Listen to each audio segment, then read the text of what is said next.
Beneath these green fields lies a story as old as time itself. Story not just of a country, but of a journey.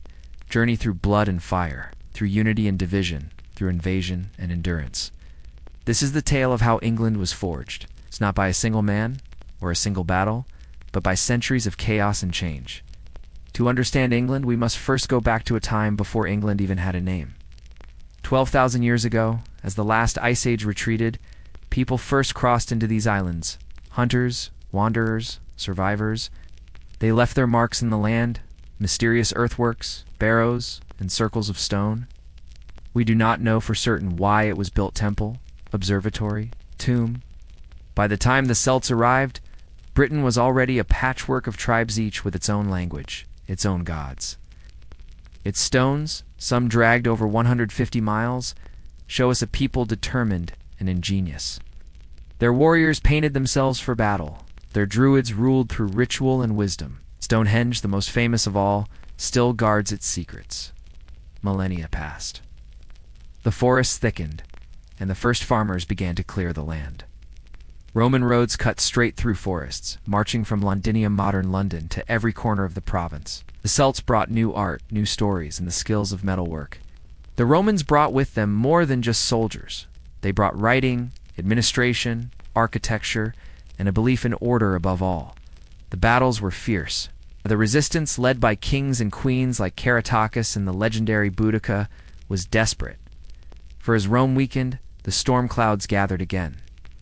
Their loyalty was to clan and chieftain, not to any greater nation. Britain, once more, was left alone and vulnerable. For these newcomers, Britain was both a promise and a prize. Others came as conquerors. Their Pictish raiders painted their faces and watched, waiting. Yet even as they built hill forts atop the ridges, they never dreamed of a single country. Ancient Britons retreated into Wales, Cornwall, and the north, leaving the rich, fertile lands to the invaders. On these shores, the might of Rome landed tens of thousands of soldiers, clad in iron shields gleaming in the rain. Some rose through force, others through cunning alliances and marriage.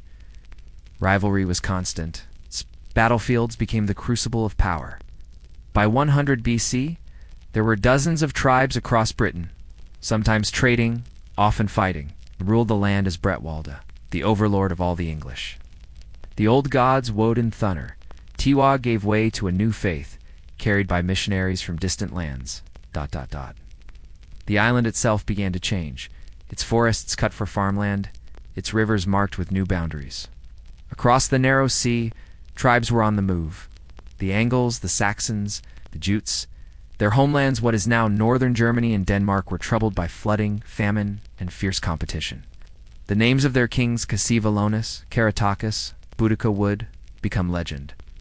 But soon, they would all face a new power, an empire unlike anything they had seen before.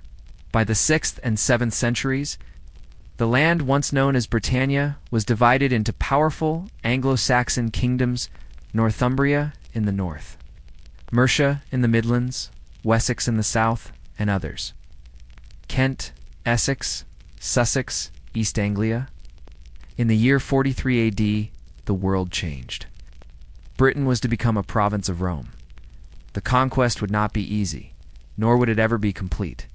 Nearly a century before, Julius Caesar had come, fought, and left. But now, Emperor Claudius was determined to make Britain Roman. In the ashes of defeat, the Celts saw their lands transformed. Vast villas appeared in the countryside. Bathhouses, theaters, forums, cities rose from the mud.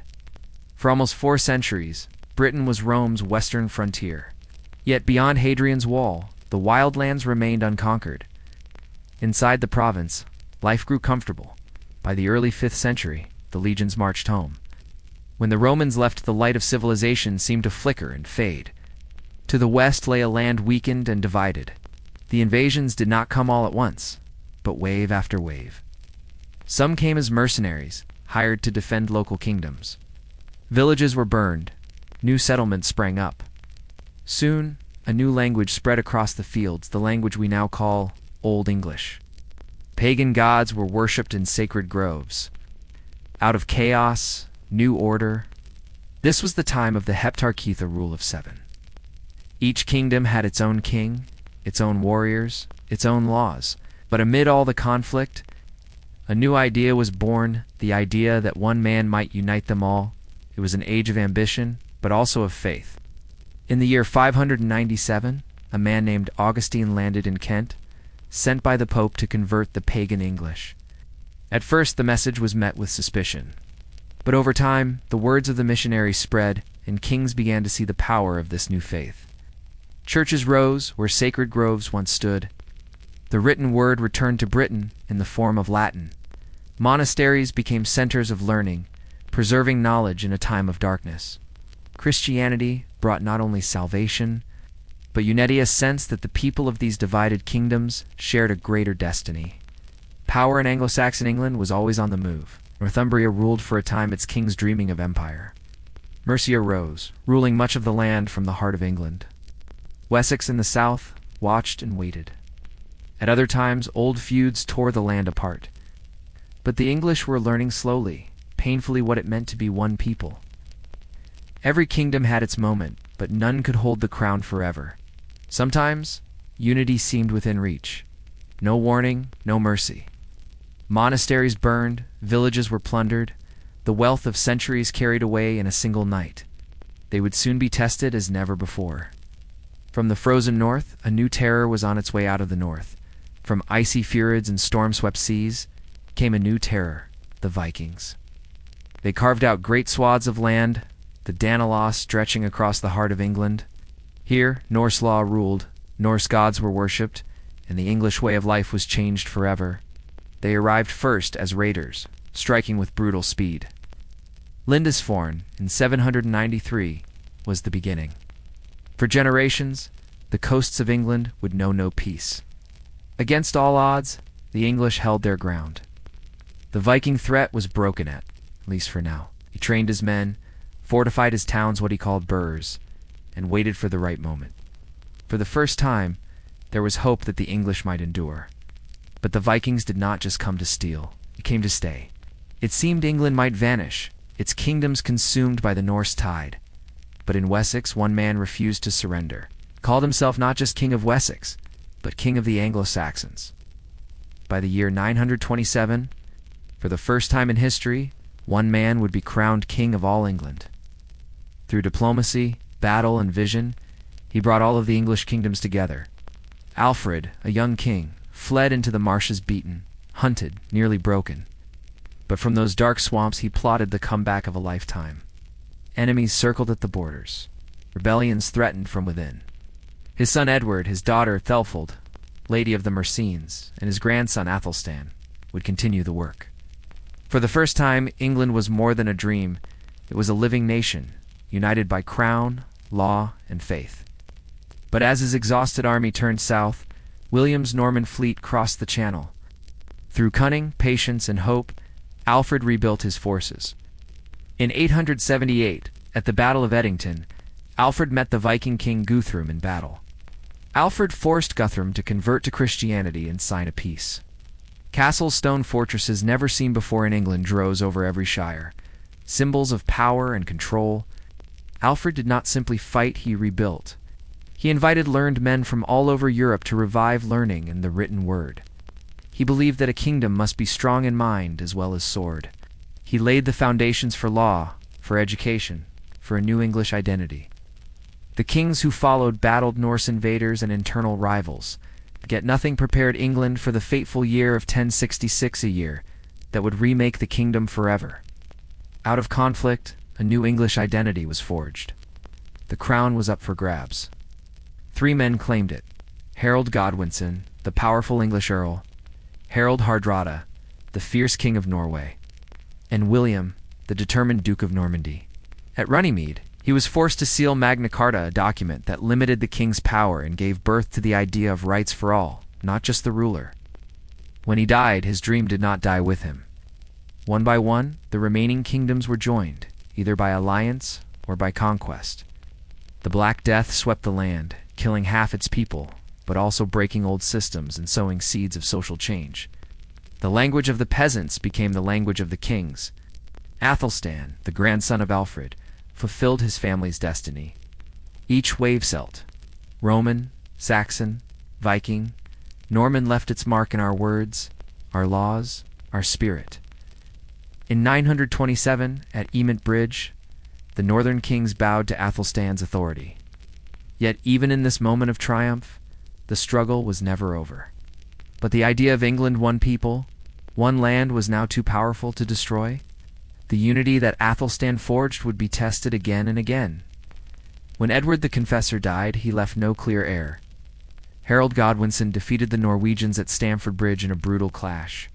It is a tale of invasion and resilience, division and unity, loss and hope.